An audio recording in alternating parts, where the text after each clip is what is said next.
Certains ont décidé de ne pas fournir l'électricité à nos pays. Ce n'est pas gratuit, nous payons. Et ça contribue à leur économie.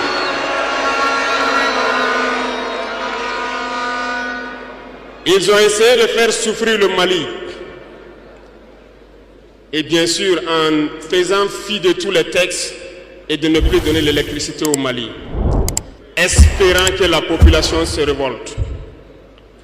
Ça ne marche pas. Lorsque ça a duré, certains étaient obligés de faire payer leur propre peuple en augmentant le coût de l'électricité. Ça va encore augmenter.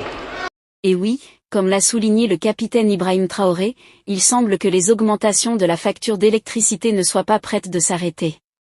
Depuis un certain temps, de nombreux Ivoiriens se plaignent de cette hausse des tarifs. Si cette tendance se poursuit sans que les autorités ne réévaluent leur position ou leur politique, cela pourrait ne représenter que le début de problèmes plus importants. Comme on le dit souvent, chacun a besoin de l'autre pour progresser dans la vie. Le fait de priver le Mali de l'électricité pénalisait déjà aussi de façon très visible la Côte d'Ivoire.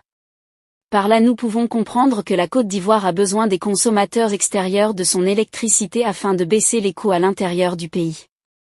Qu'en pensez-vous des récentes déclarations du président Ibrahim Traoré? Votre avis nous intéresse dans les commentaires. À très bientôt.